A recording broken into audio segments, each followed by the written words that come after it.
काजल जो हर रोज अपनी डायरी में अपने बीते दिनों को याद करके कुछ लिखती थी, ये उन दिनों की बात है जब काजल अपने पिता का घर छोड़कर हॉस्टल में रहने लगी थी।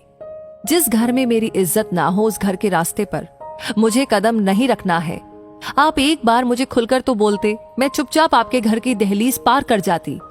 इस बात पर मैं खुश होती थी कि आपने मुझे जन्म दिया। अब इस मन से दुआ भी नहीं निकलती क्योंकि आपने मेरा सौदा करना चाहा। काजल अपने पिता दिवाकर जी से बोल रही थी। पिता बोले, काजल बेटी, हमें माफ कर दो। हम तुम्हारे भाई की बातों में आ गए थे। हमारी आंखों पर लालच की पट्टी बंधी थी। अब हर बात पर मिट्टी डालो और चलो, अपने घर चलो। लोग क्या कहेंगे? माँ बाप के होते हुए भी लड़की एक ही शहर में हॉस्टल में और इस हालत में रहती है। काजल मुस्कुराते हुए बोली, आज भी आपको मेरी चिंता नहीं है ना? अपनी बीमार सोच और अपनी इज्जत की पड़ी है। मैं जैसी भी हूं, यहां अपने आत्मसम्मान के साथ जी रही हूं। आप मेरी चिंता ना करें। मैं कमाती हूं, किसी पर बोझ नहीं हूं। पिता ने कहा, पुरानी बातों को भूल जाओ।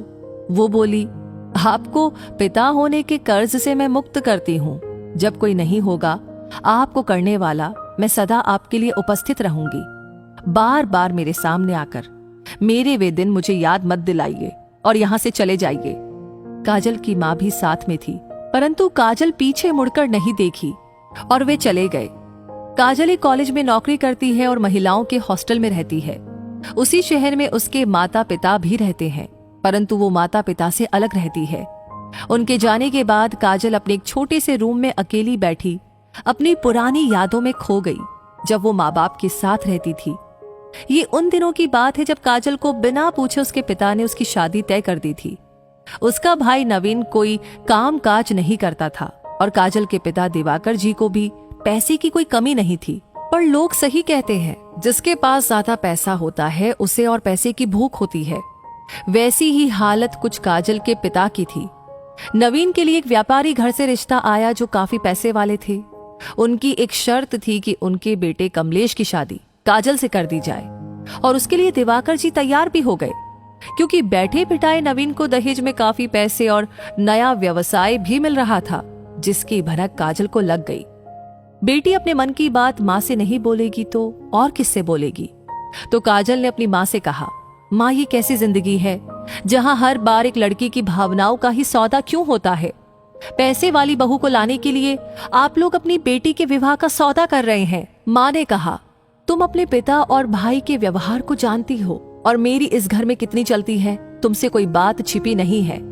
बेटा, तुम्हें पढ़ाने के लिए, मास्टर की डिग्री दिलवाने के लिए मैंने क्या कुछ नहीं सहा है, मैं तुम्हें बतला भी नहीं सकती। माँ और काजल दोनों की आंखों में आंसू थे, परंतु काजल हार मानने वालों में से नहीं थी। काजल बोली, आपको कुछ पता है कि रुबीना, नवीन की होने वाली जो पत्नी है, उसका भाई किस तरह का आदमी है?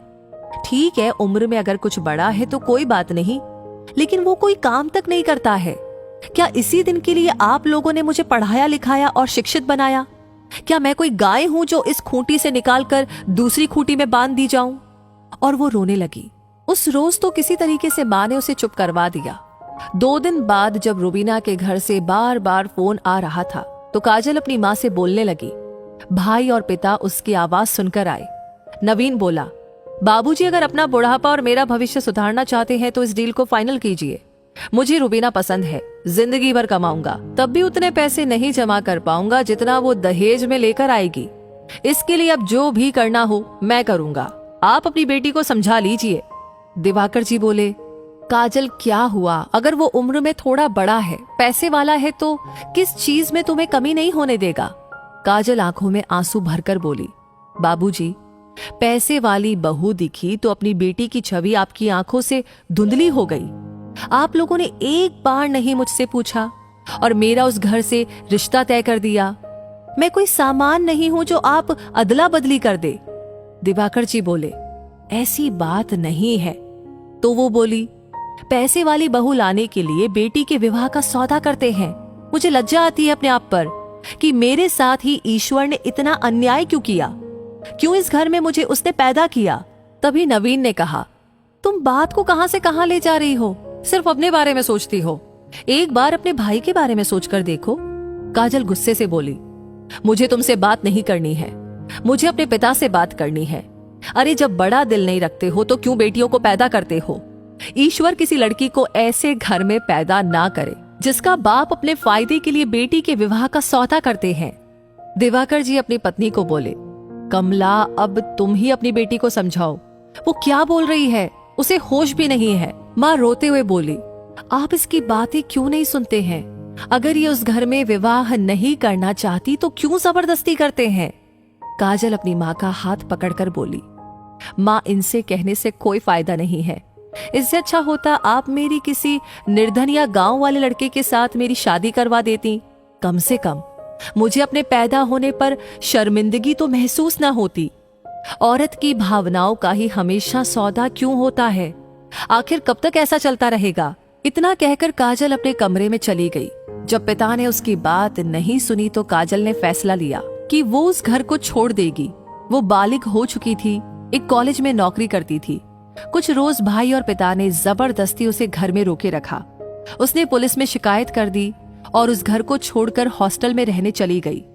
अपनी माँ की मजबूती को वो समझती थी, परंतु वो अपनी जिंदगी उस तरह से नहीं जीना चाहती थी जैसे कोई गाय एक खूंटी में बंधी हो और बस व्यापार का साधन बनकर वो जीना नहीं चाहती थी। माँ के साथ संपर्क में रहती थी, परंतु पिता और भाई से उसने सारे संबंध तोड़ लिए थे। माँ को भी इस बात की खुशी थी कि इस अंधेरे घर से बेटी बाहर की रोशनी भरी दुनिया में निकल करके अपनी जिंदगी का फैसला खुद कर रही है। करीब 1 साल बाद काजल ने अपनी माँ को बताया कि वो अपने एक सहकर्मी आलोक के साथ विवाह करना चाहती है। वो एक अच्छा इंसान है, उसके माता पिता भी बहुत ही भले लोग हैं। काजल उनसे मिल चुकी है, वो जैसी है उन्हें वैसी ही पसंद है। माँ ने अपनी सहमति दी और काजल ने आलोक के साथ विवाह करके अपने सुखी जीवन की शुरुआत की। सच कहते हैं लोग, जब तक औरत अपने लिए कदम नहीं बढ़ाएगी, बीते दिनों से बाहर नहीं आएगी, कोई कुछ नहीं कर पाएगा। अंत भला तो सब भला। दोस्तों, मानते हैं ये उन दिनों की बात है जब औरतें खुलकर अपनी बातों को परिवार के लोगों के सामने कह नहीं पाती थी। उनका विवाह जहां भी तय कर दिया जाता था, वो चुपचाप उस रिश्ते में बंध जाती थी। आज की लड़कियां ऐसी नहीं है। बेटी खूंटी में बंधी हुई कोई गाय नहीं है जिसे आप अपने फायदे के लिए उसके रिश्ते का व्यापार करें। तो दोस्तों, ये कहानी आपको कैसी लगी? इस कहानी के बारे में आपकी राय हमें जरूर जाननी है, तो प्लीज कमेंट सेक्शन में लिख करके जरूर बताएं। लाइक ऑलरेडी कर दिया है तो इस वीडियो को ज्यादा से ज्यादा शेयर करें, क्योंकि आपका ढेर सारा प्यार होता है असली मोटिवेशन ऐसी कहानियां आप तक पहुंचाने के लिए। तो ऐसी कहानियां आपको टाइम पर मिलती रहे, उसके लिए हमारे पेज को फॉलो कर लीजिए। मैं आपसे मिलूंगी बहुत जल्दी ही अगली कहानी में। तब तक के लिए कहूंगी धन्यवाद।